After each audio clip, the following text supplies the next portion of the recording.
D'abord, quelques petits rappels. Donc, le sacre, qu'est-ce que c'est?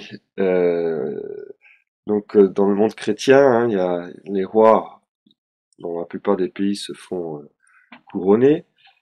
Et en fait, donc le couronnement, ou en France on appelle ça sacre, est composé d'une onction et d'un couronnement. La particularité en France, c'est qu'effectivement on n'appelle pas ça couronnement, mais sacre, qui met l'accent donc sur l'onction et non pas sur le couronnement.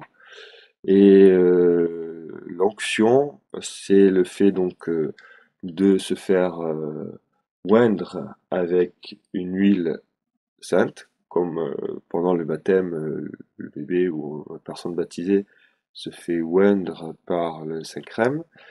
De la même façon, les rois se font oindre, et cela vient de l'Ancien Testament, avec la première onction du roi Saül et puis ensuite David, et qui se font oindre par le prophète Samuel sur ordre de Dieu, euh, qui répond à la demande dans l'Ancien Testament du, du peuple d'Israël d'obtenir un roi comme les autres peuples.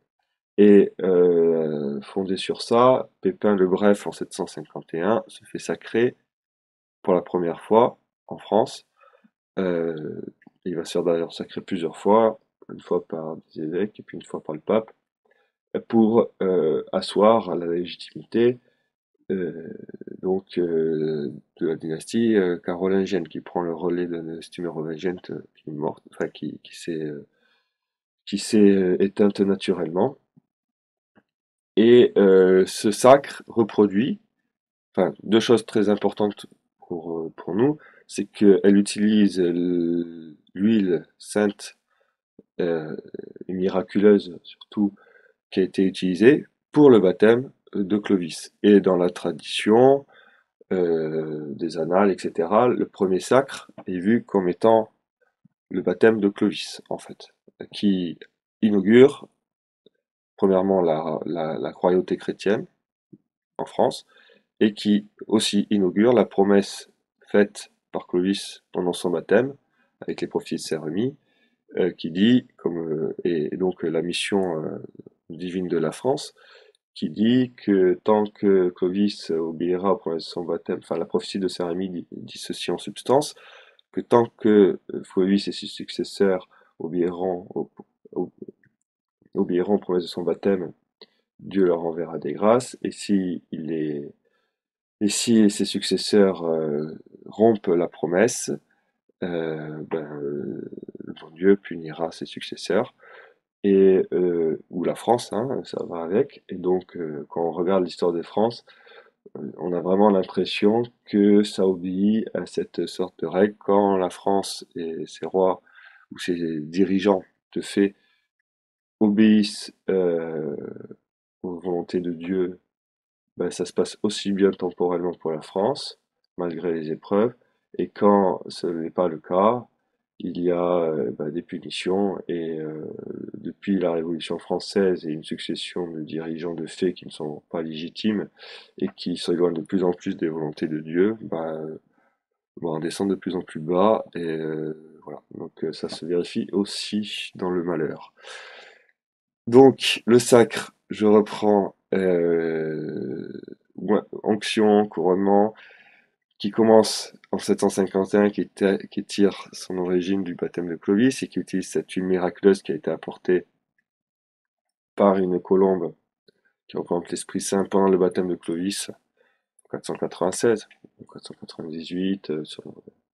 Voilà, enfin, bon, il y a des débats sur la date, mais on reparle là. Ce qui est important, c'est que ça se soit passé.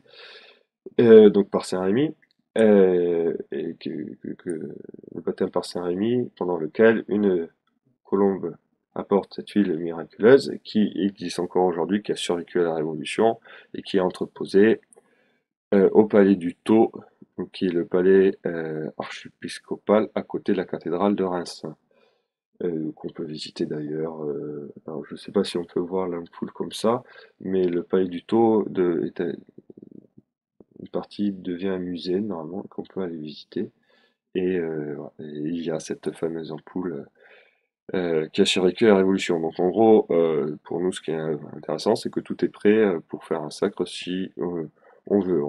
On a un évêque, l'archevêque de Reims, on a l'ampoule, on a un roi, voilà. Donc tout peut se faire. D'ailleurs, il n'est pas forcément obligatoire que ce soit l'évêque de Reims qui sacre s'il n'était pas d'accord pour le faire. Ça peut être n'importe quel évêque en soi qui le représenterait. Mais bon, ça c'est peu importe. Mais d'un point de vue juridique, on peut toujours se débrouiller. Alors ensuite, juste quelques autres précisions avant de rentrer dans le vif de mon sujet. Donc le sacre, à partir de 751, s'est fait de façon continue jusqu'en 1825 avec le sacre de Charles X. Donc le dernier sacre, c'est pas celui de Louis XVI. Et le rituel s'est enrichi petit à petit au cours de l'histoire, avec donc comme cœur l'onction, et auquel s'est greffé petit à petit toutes les autres rituels, avec rapidement le couronnement avec Charlemagne, qui quelque chose de plus ancien, enfin, je veux dire, qui a des racines assez diverses, le couronnement impérial romain aussi. Voilà. Et puis d'autres rituels qui se sont greffés, en particulier après le toucher des écrouelles, le banquet rituel après le, le sacre, avec le roi et les 12 pairs, les 6 pairs ecclésiastiques, les 6 pairs temporels. Donc c'est une sorte de scène du christique, hein, avec le roi qui représente le Christ et les 12 apôtres. Voilà.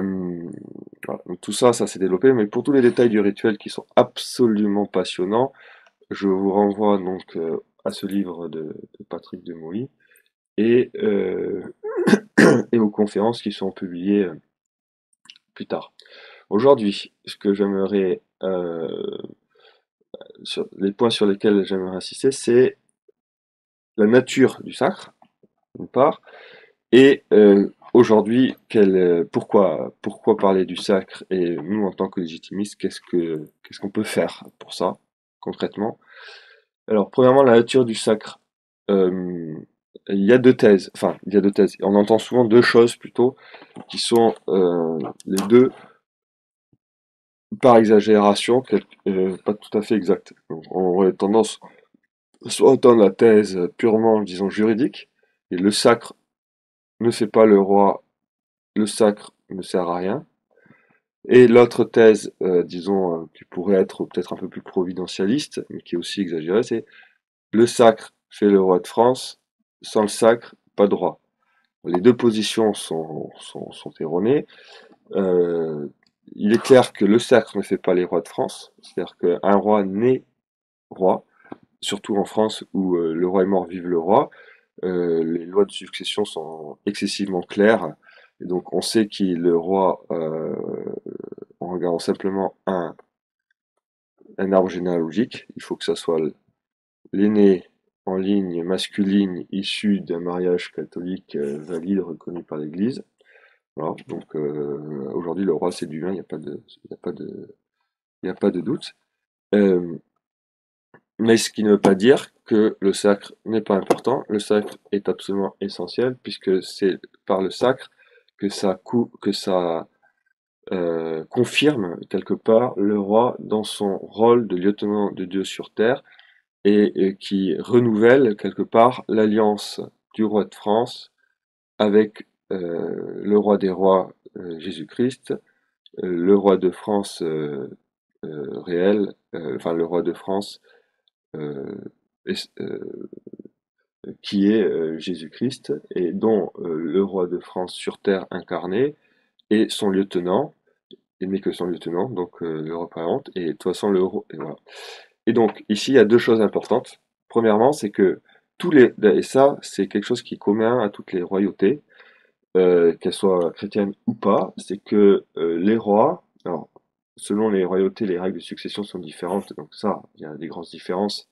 Ça, je le rappelle, je vais pas en reparler parce qu'on en a déjà parlé précédemment, mais c'est vraiment important parce que c'est une particularité de la royauté française, c'est que en France, nous avons des lois de succession qui sont limpides, claires, et où les hommes n'ont aucune part. C'est-à-dire que c'est pas les rois prédécesseurs, c'est pas les grands du royaume, c'est pas évidemment le peuple, c'est que Dieu qui décide en France qui est le roi, mais Dieu ne décide pas comme ça en sortant son doigt du ciel et en, en désignant le roi. Non, il a mis en place des lois coutumières. Donc, enfin, il a laissé une part à l'histoire et aux hommes de décider de lois coutumières qu'on appelle les lois fondamentales, qui désignent le roi. Et en France, les lois fondamentales, donc c'est la loi salique, désignent le roi de façon limpide et claire, hors du domaine des hommes. Euh, et dans ce sens-là, c'est vraiment une décision parce que c'est complètement dévolu à l'hérédité, donc c'est une décision quasi divine. Voilà. Sauf que c'est pas une décision divine dans le sens, c'est pas une décision positive à chaque fois. C'est une règle coutumière que le bon Dieu a décidé de respecter. C'est quasiment on pourrait dire une loi quasi naturelle, même si c'est pas tout à fait propre comme expression dans le sens, mais, voilà. Mais ça c'est particulier parce que dans les autres royautés, chaque pays a ses lois de succession qui sont différentes et en fonction, il peut avoir des interventions humaines plus ou moins fortes, etc. Mais en tout cas, ce qui est commun à toutes les royautés, c'est que un roi, quand il est roi. Et j'allais dire que pour les royautés naturelles, le roi est quand même roi, et même s'il n'est pas chrétien, c'est quand même un roi selon la volonté de Dieu. Parce que c'est un régime naturel, et c'est un régime peut-être même nécessaire, parce que il est incarné, parce que donc le Christ est toujours une figure dans toutes les royautés, mais ça j'en parlerai plus demain, d'axe du monde, roi cosmique, de quasiment sauveur de son peuple. Enfin, il y a un côté très christique dans le roi, même dans les royautés païennes, qui rapproche du Christ, qui rapproche de la transcendance et qui rapproche du Créateur, si on veut bien le tourner vers le Créateur. Et donc souvent les royautés se convertissent plus facilement peut-être que d'autres régimes. Voire, par exemple, la République où on est, c'est inconvertible, hein, parce que c'est un régime qui contredit institutionnellement et dans son essence la religion catholique, la foi, la transcendance. On peut le convertir autant qu'on veut. Voilà. Les gens peuvent se convertir, les institutions ne pourront pas se christianiser, il faut pas avoir d'illusions. D'où notre combat légitimiste. Mais donc, je reviens, c'est que toute royauté naturelle est en fait de Dieu. Euh, Ça, c'est une chose. Mais c'est pas parce et donc la royauté chrétienne qui est aussi une royauté naturelle, qui a été christianisée, donc parfaite par la foi et par les principes chrétiens, mais qui ne perd pas l'aspect naturel, puisque la surnature vient se greffer sur la nature. Ça, je le répète, mais c'est très important aussi de bien avoir ce principe qui est au fondement de notre combat politique, c'est que la surnature vient se greffer sur la nature. La, la, la vie de la foi vient se greffer sur une politique saine, puisque nous sommes incarnés avec un corps et une âme. Donc la nature de notre corps, la nature de notre âme, qui a été décidée par Dieu, hein, et donc nous fonctionnons avec une certaine réalité, qui est notre nature politique, de vivre en société, etc. Et la surnature ne vient pas nier la nature, elle vient se greffer dessus. Et si on va contre la nature, ou si on croit que juste euh, enfin que Dieu pourvoira tout sans que nous fassions rien qui soit dans le plan de Dieu d'un point de vue même naturel, donc de bon sens, etc. On se fourvoie et ça peut entraîner des conséquences qui peuvent être catastrophiques. Non, nous devons faire notre travail. Le bon Dieu nous a préparé tout, la famille, la royauté, les, la loi naturelle, que notre raison peut, avec l'aide de la foi, c'est clair, mais que notre raison peut découvrir, donc appliquer, trouver les bons principes, et donc tout ça, il faut les appliquer. Donc la royauté chrétienne française est aussi une royauté naturelle, donc naturellement, le roi est roi. Et ça, c'est bien ce que les juristes dans l'histoire de France ont bien mis comme, enfin, on traduit par cet aphorisme, le roi est mort, vive le roi, pas besoin du sacre pour que le roi soit roi. Et Jeanne d'Arc, ça sera l'article qui paraîtra dans le numéro 3 de Issa Gallier, sous le nom de cet ami, alors je ne sais pas ce nom il va signer, pour des raisons, voilà, il ne peut pas forcément signer de son propre nom, je ne vais pas dire son nom ici, mais en tout cas, il prouve de façon explicite dans cet article, qui est très sourcé, sur ce que dit Jeanne d'Arc. Jeanne d'Arc, même s'il appelle Charles VII le dauphin parfois, c'était très clair dans sa tête que Charles VII était Charles VII même avant le sacre, et que c'était lui le roi, et que c'était le roi du fait simplement qu'il était l'héritier, et pas pour et pour rien d'autre. Et ça c'est très important parce que au moment, en fait, on a une vision souvent de Jeanne d'Arc ou de Charles VII qui peut être un peu romancée parce que c'est clairement une histoire romanesque tellement extraordinaire voilà, elle est exceptionnelle et c'est pas, voilà, c'est pas un mal. Mais ce qu'il ne faut pas oublier, c'est que dans le contexte de l'époque, si on veut mettre les choses un peu, comment dire, de façon abrupte, tu vois, je vous rappelle la situation, hein, traité de Troyes, la France, le roi de France, qui est encore vivant, Charles VI, signe le traité de Troyes de façon complètement consciente, hein, il n'était pas, parce qu'on l'appelait Charles le VI le fou, dans le sens la folie, hein, ça veut pas dire qu'il était bizarre ou quoi, c'est qu'il avait des absences.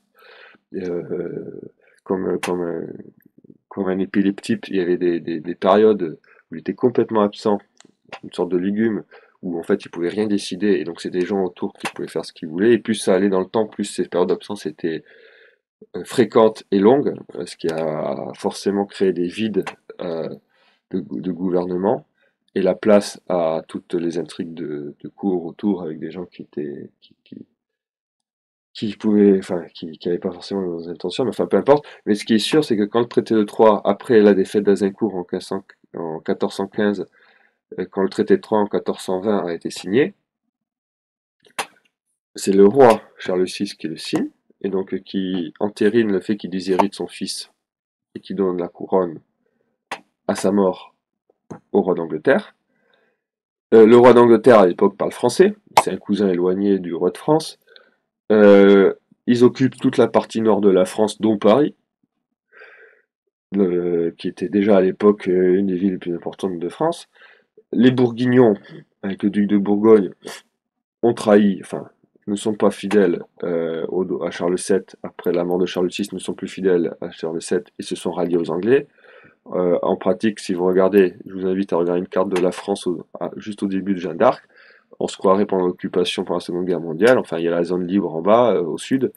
Et puis, enfin, c'est vraiment mal parti, mais ce qu'il faut se mettre dans la tête, c'est que dans les, c'était pas évident, comme ça, d'un point de vue, je veux dire, naturel, que Charles VII euh, reconquiert le royaume, mais surtout qu'il ait l'adhésion des gens, parce que son père, a priori de façon légitime, enfin, sous apparence légitime, a signé un traité où tout le monde était d'accord, avec le roi d'Angleterre aussi. Le roi d'Angleterre, bon, est chrétien, il n'y a pas encore les anglicans, hein, c'est pas des protestants, c'est des chrétiens, ils parlent français, c'est un cousin du roi. Alors après, Charles VII était peut-être un peu effacé, donc on n'était pas forcément, voilà, donc c'était pas du tout évident. Et Jeanne d'Arc arrive, et paf, c'est Charles VII, le roi de France. Peu importe qui c'est sa personne en particulier, c'est lui parce que c'est le fils de son père. Et elle le dit plusieurs fois clairement, pas dans ces termes-là, mais quasiment, c'est parce que c'est le fils de son père, légitime, que Charles VII est Charles VII, point. C'est tout.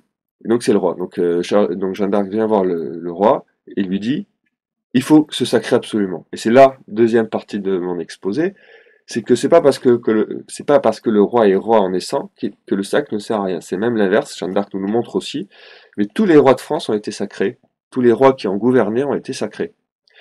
À partir de Pépin le Bref, ce qui n'est pas du tout innocent, ce qui montre à quel point c'est important, et que la question s'est jamais posée de pas sacrer d'une part, et que même si juridiquement le roi n'a pas besoin du sacre pour être roi, on a toujours sacré parce que c'était une sorte de nécessité pratique pour que le roi puisse avoir les grâces nécessaires à son devoir d'État, à savoir être le tenant de Dieu sur terre et à remplir son office de roi justicier qui protège la veuve et l'orphelin, donc de roi justicier, de roi chevaleresque, de roi sacré, qui est donc l'intermédiaire entre Dieu et ses sujets, et de roi voilà, cosmique qui permet de maintenir l'ordre, et même l'ordre, j'allais dire, supra-humain.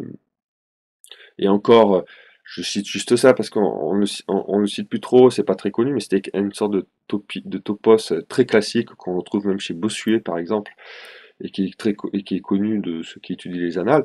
Par exemple, un Philippe Auguste après la bataille de Bouvines, hein, donc 1214-15, pardonnerai, après la bataille de Bouvines et qui est essentielle. Bataille de Bouvines où il n'y a eu, selon Patrick de Mouy, que 7 chevaliers qui sont morts pendant cette bataille si importante. Et l'un d'eux est mort en tombant de cheval. Donc c'est pour dire que quand même, les guerres du Moyen-Âge n'étaient absolument pas meurtrières. Ça, je passe, c'est pas le sujet aujourd'hui, mais on est dans un monde, quand on voit qu'il y a des milliers de personnes qui meurent chaque jour dans des guerres modernes de petite ampleur, comme en Ukraine et tout ça. Enfin bon, on est sur des planètes complètement différentes, mais bon, peu importe. Mais donc, Philippe Auguste à Bouvines, bon, bataille, les Anglais et les impériaux, défaite cinglante, ça permet d'assurer à la France son indépendance et à Philippe Auguste de réaffirmer que le roi de France est empereur en son royaume. Bon, forcément, il y a une bataille. Ça, donc, en fait, autour de Bouvines, les récoltes ont été, enfin, les champs ont été ravagés du fait de la bataille. Et forcément, les gens du cru pleurent toutes les pertes des récoltes, qui annoncent peut-être des futures disettes pour l'année suivante, etc. Et là, que disaient les annales, c'est que Philippe Auguste passe et les récoltes renaissent, et ça a été des récoltes les plus abondantes. Euh, Enfin, ça a été cette année-là des récoltes abondantes qu'on n'en a jamais vues dans les annales.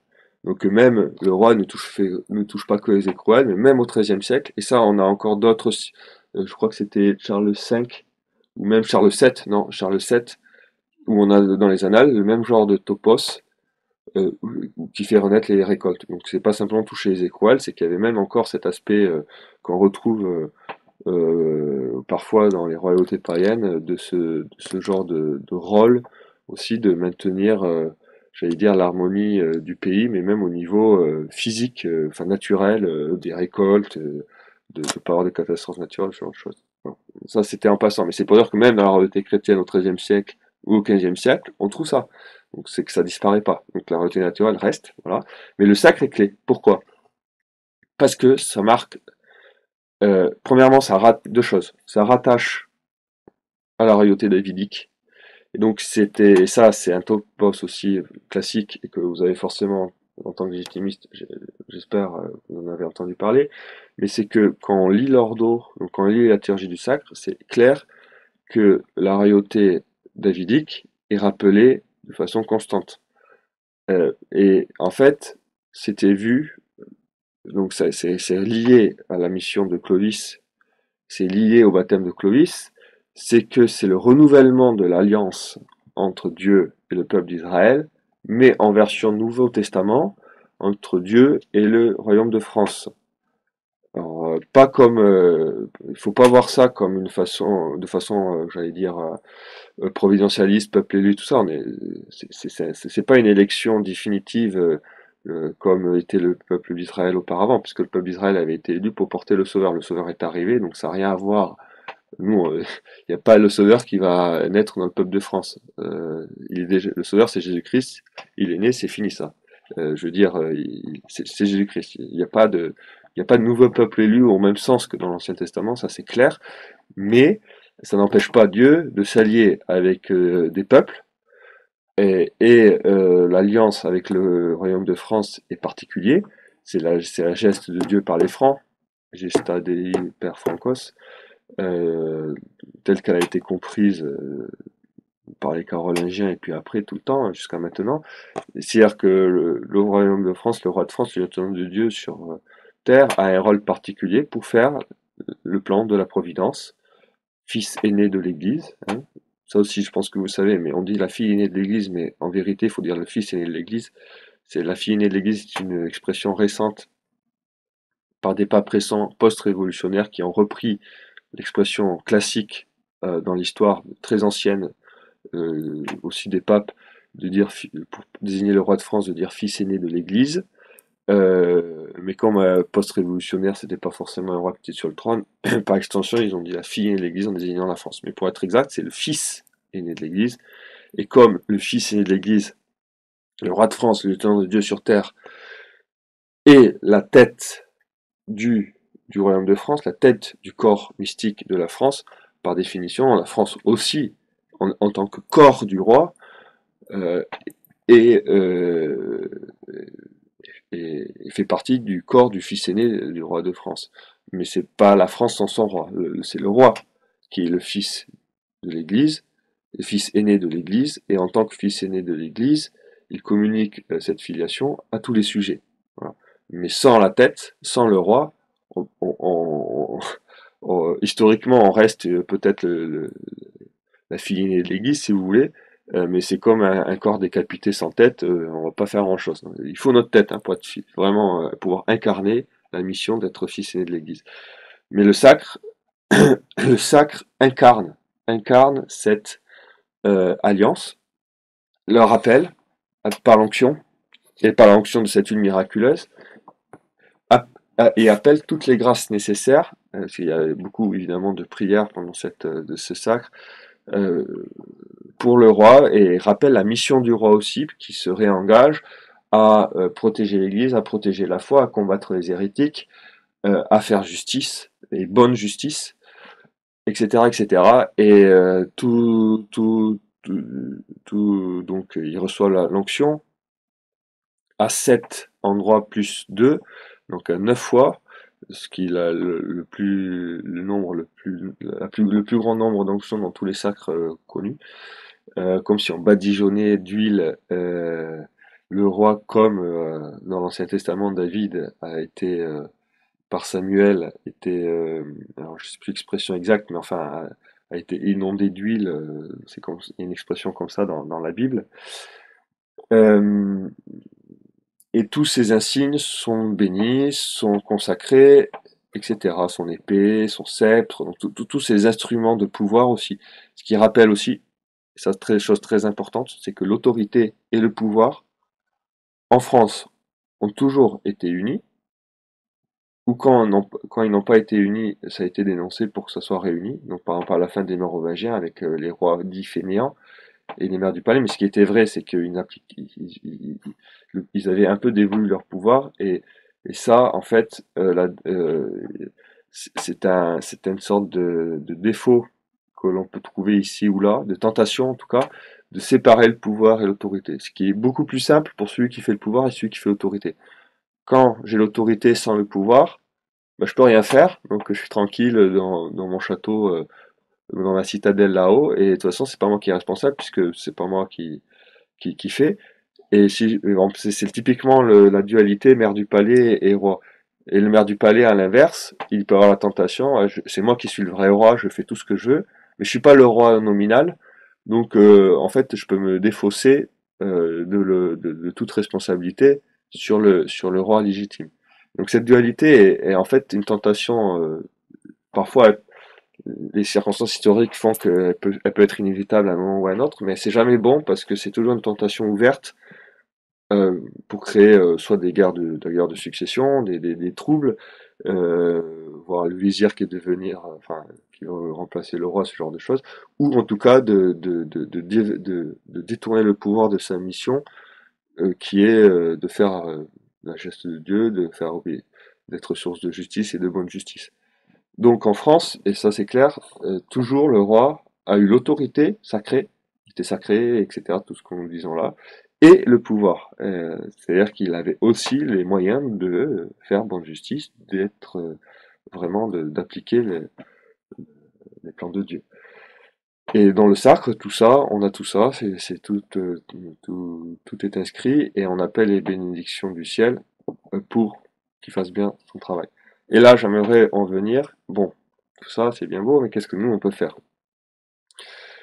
Alors, donc, qu'est-ce qu'on peut faire? Pour ça, il faut préciser comment le sacre, parce que jusque-là, j'ai dit pas mal de choses, mais comment le sacre concrètement, comment le sacre, euh, quelle est la particularité du sacre? Comment le sacre, en fait, pourquoi, enfin, déjà, pourquoi le sacre a été si important dans toute l'histoire de France?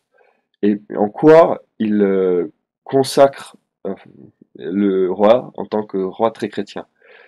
Eh ben, en fait, c'est parce que le sacre, outre cet aspect de la royauté davidique, outre cet aspect de rappel de la mission, outre l'appel des bénédictions qui est un quasi-sacrement, si vous voulez, donc tout ça c'est clé, et ça suffirait pour faire le sacre. Mais il y a un autre aspect très intéressant, qu'on voit très bien au moment de Jeanne d'Arc, mais qu'on voit très bien dans la liturgie du sacre, en fait, qui est constante, c'est que le roi qui est roi, pendant le sacre, offre sa royauté à Dieu, donc il dépouille de sa royauté, volontairement, et le roi lui redonne la royauté avec le surplus chrétien, si vous voulez, le couronnement, la perfection chrétienne, et réaffirme quelque part dans le sacre son élection divine sur le roi, qui était jusque-là que naturel, et qui par le sacre devient aussi surnaturel. Donc c'est ce qu'on appelle en termes juridiques une double donation dans le sacre. C'est-à-dire que tout dans le sacre, si on regarde bien, en particulier le roi se dépouille et met tous ses insignes, en particulier son épée, mais aussi le reste, le couronne, etc., sur l'autel. Et ça d'ailleurs on le voit même dans le sacre des rois d'Angleterre, hein, même le dernier sacre de Charles III, il y a ces aspects-là, avec les choses qui sont mis, les insignes qui sont mis sur l'autel, etc. Le roi se dépouille volontairement de sa royauté, la donne à Dieu. Je ne suis plus roi, je ne le mérite pas, je vous donne ma royauté, si vous voulez. Et Dieu dit, mon fils, mon fidèle lieutenant, je vous réinvestis en tant que roi, je vous redonne la royauté que vous m'avez offerte, en la bénissant avec plus de surplus, avec cette idée que quand on donne des choses à Dieu, il nous les redonne aussi avec un surplus de grâce et un surplus euh, au-delà de toute espérance qu'on pouvait avoir d'ailleurs au départ. Et avec cette idée aussi d'humilité chrétienne, je ne mérite pas d'être roi, même si on m'a choisi pour être roi quand j'étais né, je vous donne ma royauté, et, et le roi redonne la royauté à travers les mains de l'évêque au roi, qui redevient roi avec ce surplus surnaturel. Et donc le sacre est comme une confirmation surnaturelle, un acte de don d'une part du roi vers Dieu, et ensuite de Dieu vers le roi, qui réinvestit à chaque règne son roi comme roi, qu'il avait déjà investi de façon naturelle, mais qui réinvestit de façon surnaturelle euh, grâce à l'action du roi qui décide de donner sa royauté, sans ce sacrifice du roi qui sacrifie sa royauté sur l'autel de Dieu, le sacre ne peut pas commencer. Et le bon Dieu, c'est ce qu'il nous demande pour nous tout chrétiens, hein, le bon Dieu nous demande de faire des sacrifices et de sacrifier, de lui donner, de lui offrir ce que nous avons, ce que nous sommes. Et c'est pas compliqué en fait, mais comme nous sommes des gros orgueilleux et que nous sommes empâtés dans notre monde quotidien et tout ça, ça nous demande des gros efforts psychologiques. Mais en fait, c'est pas si énorme que ça. Et une fois qu'on le fait, bah, le bon Dieu aime, aime ça. C'est comme un petit enfant qui vient vous aider à la maison, qui vient vous donner son petit Lego. de rien du tout, par exemple, qui considère que c'est son bien le plus précieux, que vous lui avez donné d'ailleurs au départ ce Lego, mais qui vient vous le donner comme ça, et puis vous derrière, très heureux de ce sacrifice de cet enfant, vous allez lui construire une belle maison en Lego, vous voyez. Et en fait, l'enfant est encore plus heureux derrière, parce qu'il s'attendait même pas que son papa lui construise une très grosse maison comme ça, en Lego. Voilà, ben, le bon Dieu, il fonctionne comme ça avec nous, quand nous sommes des petits enfants, il demande nos sacrifices, et après, il nous réinvestit, il nous montre bien qu'il nous fait confiance. Je vous ai pas choisi pour rien au départ, et c'est pareil pour le roi. Il dit au roi, mon fils, je t'ai choisi comme roi quand t'es né, tu mérites d'être roi, tu dois être roi, c'est ton devoir. Je comprends bien que t'as pas envie d'être roi parce que c'est pas une sinécure, mais je te redonne la royauté, t'as mes grâces, t'inquiète pas, ça va bien se passer.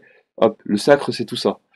Et on le voit juste pour finir, on passera aux questions, on le voit très bien avec Jeanne d'Arc. L'histoire de Jeanne d'Arc, c'est ça. Qui est tout à fait sourcé historiquement, et ça je vous renvoie à l'article qui sera publié dans le numéro 3 de Vexia Gallier, qui n'est pas du tout de, de, de mon fait. C'est la triple donation de Jeanne d'Arc. Donc c'est connu, je pense que vous avez peut-être déjà entendu, mais quand Jeanne d'Arc vient voir le dauphin, à un moment donné, il y a une discussion, Jeanne d'Arc demande au roi de lui donner à elle sa royauté. Et pas juste comme ça, hein, et elle demande que ça soit pris par des greffiers, qui est un acte juridique qui montre la donation. Donc il y a un acte juridique de donation qui est fait à ce moment-là. L'acte juridique va dire le roi a donné à Jeanne d'Arc la royauté. À ce moment-là, le roi n'est plus roi, c'est Jeanne d'Arc qui possède la royauté. Jeanne d'Arc immédiatement donne la royauté à Dieu, au roi de France, au ciel, comme elle appelle le roi du ciel. Elle appelle le roi du ciel, parce que c'est le roi du ciel, et c'est le roi de France, euh, euh, réel, véritable, enfin ultime. Et c'est deuxième donation. Et ça aussi, elle le fait notifier par des notaires. Et troisième donation, c'est par les paroles de Jeanne d'Arc, on le sait, c'est que Dieu rend la royauté au dauphin, à Charles VII. Troisième donation, triple donation. Le roi donne à Jeanne d'Arc donne à Dieu, Dieu redonne au roi. Et ça, qu'est-ce que c'est? Et c'est une sorte de... Parce que ça se passe avant le sacre. Et en fait, quand on regarde cette structure-là, c'est le sacre avant le sacre. À ce moment-là, ils ne peuvent pas encore aller à Reims. Mais quelque part, Jeanne d'Arc demande au roi de faire le sacre de cœur avant de faire le sacre liturgiquement. Si vous voulez, c'est comme une communion spirituelle, c'est un sacre spirituel. Quand vous pouvez pas aller communier, on fait une communion spirituelle. On, on, on, on désire la communion, on fait les prières pour se mettre en état, et on fait une communion spirituelle. On ne reçoit pas le Saint-Sacrement, on ne peut pas aller à la messe, mais on fait quand même une communion spirituelle, et si on le fait bien, on a les mêmes effets qu'une communion sacramentelle. Et quelque part, quand Jeanne d'Arc fait cette triple donation, elle fait un sacre spirituel pour anticiper le sacre qu'il faut faire, hein, qu'elle va faire, enfin qu'elle va amener le roi pour le faire, et pour être bien sûr que, parce qu'il vaut mieux aller au sacramentel, directement, hein, puisque là c'est beaucoup plus sûr, plus certain, parce qu'on ne sait jamais si on est voilà. Mais ça n'empêche pas que quand on ne peut pas, il faut faire la communion spirituelle, la communion sacramentelle. Ben pareil, elle demande au roi de France de faire le sacre spirituel et donc de réaliser le cœur du sacre qui est cette double donation. Donnez à Dieu, faites le sacrifice de votre royauté, et Dieu vous rend la royauté avec les grâces. Et là, vous devenez un roi parfait chrétien. Et conclusion, qu'est-ce que nous pouvons faire? Premièrement, nous devons évidemment souhaiter le sacre. Nous devons demander au roi d'aller se sacrer. Et en attendant, je propose même si nous sommes, en tant que sujet du roi, nous faisons partie du corps mystique du royaume de France, et même si nous ne sommes pas évidemment le roi, et que nous ne pouvons pas prendre la décision à sa place, que c'est lui la tête, nous pouvons, en tant que sujet, prier et désirer ce sacre pour déjà commencer euh, à faire ce sacre spirituel et à demander que ce sacre, le désirer ce sacre de cœur, comme si vous voulez, j'allais dire le baptême de désir, vous voyez. On peut pas faire le baptême, on peut pas décider à la place de la personne qui va se faire baptiser, si c'est un adulte, qu'elle se fait baptiser, mais on peut souhaiter de- le baptême, prier pour ça, pour que les grâces soient données pour arriver jusqu'au baptême, voire en cas de nécessité, que ce baptême soit euh, peut-être donné de désir, quoi. Voilà, pour que... Donc nous pouvons faire ça, et j'ai une prière que je n'ai absolument pas composée non plus, mais qui est très bien. Je sais que je ferai des articles sur ça pour essayer de la d'étendre un peu. Une prière qu'un ami dit chaque jour sous cet aspect euh, pour entraîner d'une part, voilà, pour désirer le sacre, pour amener le sacre, et ça c'est important nous en tant que légitimistes parce que le fait de prier, de désirer le sacre, ça nous met dans la bonne direction pour l'action politique. Ça nous apporte les grâces pour que notre action politique soit celle que Dieu veut. Et désirer le sacre, c'est déjà commencer le sacre.